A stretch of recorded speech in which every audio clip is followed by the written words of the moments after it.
Bonjour, il y a des moments où la vie n'est pas juste sombre, mais elle est carrément noire. Famille, travail, amour, rien ne va. Pourtant, les rêves de célébrité et de succès ne cessent de te prendre la tête. Mais dans cette histoire, la poursuite de la bonne vie se transforme en une aventure avec des change-formes magiques, des agents spéciaux et une histoire d'amour folle. Alors qu'on survole la ville de nuit, on entend un cri lointain. Un homme en sous-vêtements essaie de garder une porte fermée, et un bruit de grognement en sort. Il se précipite dans les bidonvilles, frappant aux portes des gens dans l'espoir de trouver un abri. Ses tentatives infructueuses le conduisent au toit, mais il n'est pas non plus en sécurité. Alors que son destin est en jeu, la voix d'un enfant nous parle d'une organisation secrète de change-forme. Le narrateur nous dit aussi que selon les règles de l'organisation, les change-formes ne sont pas autorisés à nouer de relations ou à communiquer avec les humains. Mais le père de l'enfant est allé à un rendez-vous romantique qui a tout changé. 36 heures plus tôt, et ce même pauvre gars, le protagoniste Yuan Shui, a un rencard dans un restaurant chic. Il parle de lui-même à une dame plus âgée. Il était acteur et il avait même emprunté de l'argent pour son propre film, mais quand son père est tombé malade, tout a dégringolé. Donc il travaille comme simple concierge maintenant, nettoyant les éléphants dans un zoo. Yuan espère trouver une femme aisée qui pourrait résoudre ses problèmes financiers, mais on peut voir que le rôle de séducteur de femmes âgées ne lui convient pas exactement. En fait, il est tellement nul que la femme le traite irrespectueusement et l'insulte même. Yuan ne supporte pas ce genre d'attitude et la situation s'intensifie très vite. Il prend même le gâteau pour le jeter sur son visage, mais... La ville est pleine de vie. Une fille à la fenêtre remarque que notre héros va au zoo. Il tient le gâteau qu'il n'a pas jeté au final, vu qu'il a réussi à garder son calme. Elle le suit sur les toits, s'approche de lui très rapidement, tout en le regardant d'en haut. Le protagoniste est occupé par le travail, le nettoyage du fumier. Il reçoit une offre pour gagner de l'argent d'une autre femme riche, une veuve. Yuan reçoit également un appel de son père, qui lui parle comme s'il était une sorte d'agent secret. C'est vraiment le cas ou pas? Mais bientôt on se rend compte que son père est dans un établissement psychiatrique et que les médecins menacent de le renvoyer pour mauvaise conduite. Yuan a des problèmes de plus en plus importants. Nouvelle tentative, nouveau restaurant. Yuan voit la fille à travers une fenêtre, c'est la harceleuse d'avant. C'est vraiment elle la veuve? Elle a l'air trop jeune. Elle appelle immédiatement le protagoniste par son nom et se présente comme Bai. Le comportement de la fille est assez bizarre. Par exemple, voilà comment elle apaise sa soif. Oui, et son histoire est folle. Ça fait tellement longtemps que je te cherche. Je ne suis pas humaine, je suis une renarde. Comment est-ce que tu veux la prendre au sérieux? Yuan, quant à lui, repère des clients qui sont entrés dans le café. Il semble les reconnaître de son passé. Il essaie de se cacher dans la salle de bain, mais quelqu'un l'y attend déjà. L'humiliation continue. Ce sont les bandits à qui Yuan a emprunté de l'argent pour faire son film, et qu'il s'est enfui après. Il menace de lui couper les doigts, mais il laisse quand même Yuan partir. La harceleuse folle suit Yuan, et elle grimpe dans sa chambre au zoo. La fille prétend être le renard blanc que Yuan a sauvé des brutes. Il voulait verser de l'acide sur elle, mais Yuan l'a recouvert de son corps, et c'est comme ça qu'il a eu sa cicatrice à la poitrine. La fille essaie de prouver qu'elle peut se transformer en renard, et après une bouteille d'alcool...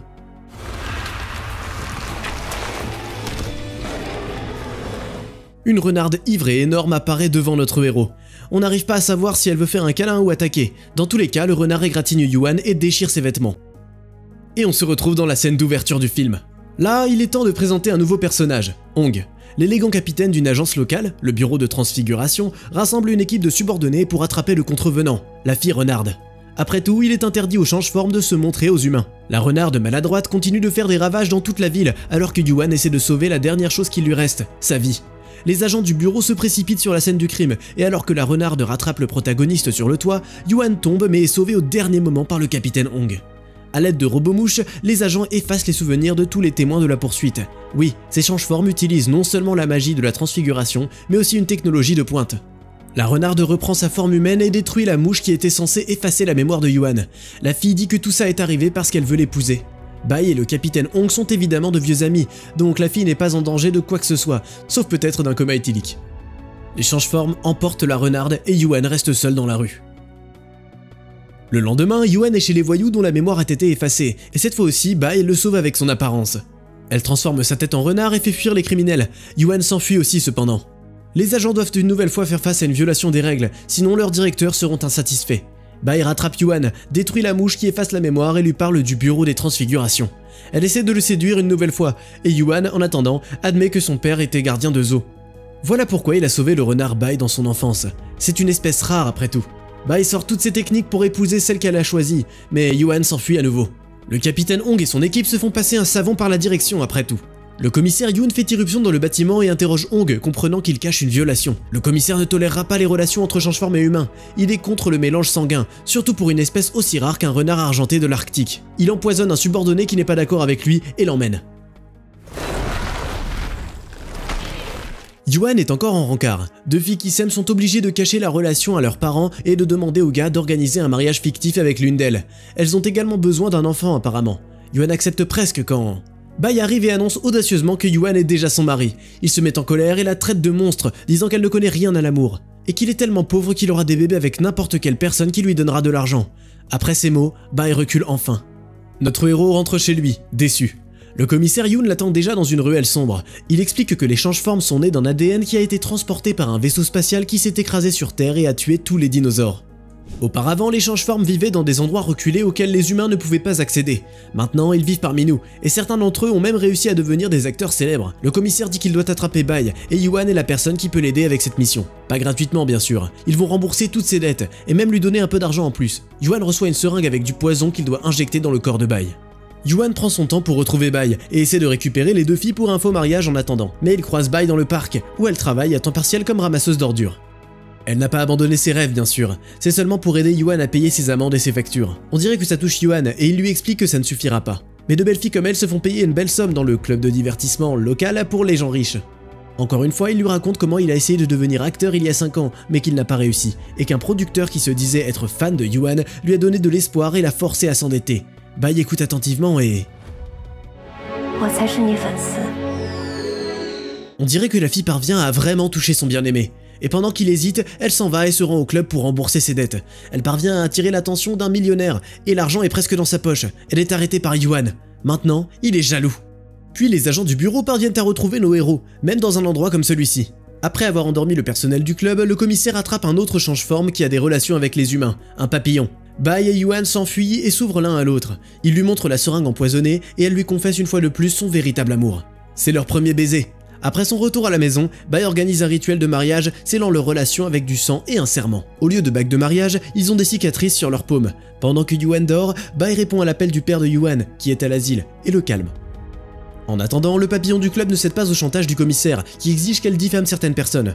Elle essaie de le tuer mais il sort vainqueur et lui sert sa compréhension tordue de la justice. Les agents retrouvent nos amants, et une fois que le commissaire apprend qu'ils se sont mariés, une bataille féroce s'ensuit. En tirant leurs armes, les agents font que Bai se transforme. C'est une grossière erreur. Sous cette forme, elle gère les adversaires sans aucun problème, et elle s'échappe avec Yuan sur le dos. Avec l'aide du capitaine Hong et d'un groupe de personnes, ils parviennent à s'échapper. Le commissaire maléfique les poursuit sur ses ailes noires, et il tire une flèche à tête chercheuse avec du poison.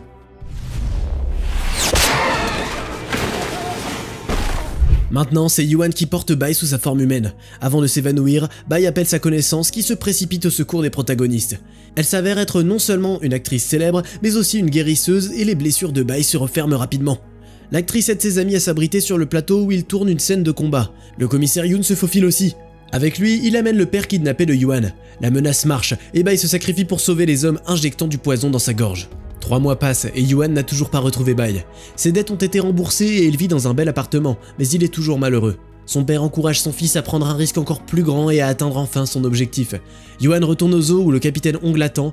Il pensait que Yuan avait trahi Bai et l'avait empoisonné lui-même, donc il se jette sur lui, enragé. Une fois que leurs émotions s'apaisent, les deux réalisent qu'ils doivent unir leurs forces. Leur plan est de se faufiler dans le monde des change-formes pour libérer Bai. Yuan a un masque avec le visage du commissaire Yoon, et Hong jouera le rôle de son subordonné. Par contre, le voyage vers le monde des change-formes sera un peu inhabituel. Pour dire ça gentiment, ils voyageront dans un frigo. Les hommes réussissent à tromper les gardiens de prison, et Yuan arrive à sa bien-aimée, passant des centaines de cellules avec des change-formes qui ont été emprisonnés par le commissaire. Bai n'est plus humaine et renarde, elle est quelque chose de plus effrayant, un vrai monstre, ignorante de sa vie antérieure. Yuan fait de son mieux pour qu'elle se souvienne d'elle-même et de lui. Finalement, la cicatrice sur sa main et un baiser évoquent quelque chose en elle. Mais il est trop tard, ils n'arrivent pas à sortir du bâtiment de la prison avant l'arrivée du vrai commissaire et de son armée de garde. Ils parviennent à gagner du temps, et Yuan utilise son talent d'acteur pour semer le doute sur qui est le véritable commissaire Yoon. Mais la tromperie est finalement découverte, et le commissaire exploite immédiatement la situation à ses propres fins politiques. Les caméras des journalistes sont braquées sur nos héros.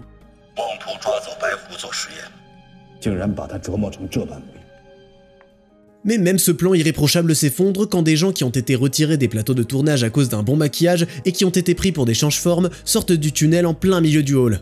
Un embarras public pour le commissaire. À cause de l'attention des journalistes, il ordonne de les attraper vivants, et l'un des hommes parvient à libérer tous les autres prisonniers en tirant un levier. Les change-formes qui sont sortis de leur cage inondent le hall.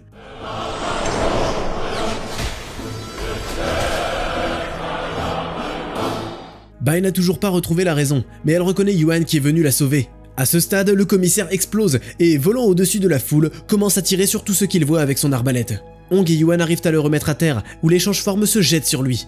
Le commissaire survit, mais ses ailes sont perdues à jamais, tout comme sa crédibilité auprès de la communauté des change-formes.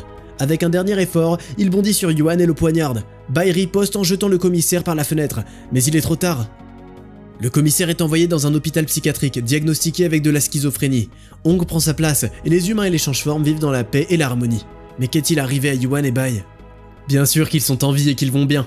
Dans le métro sous l'eau, allant à la rencontre des parents de Bai, et pour une raison quelconque, ils transportent des scorpions vivants avec eux.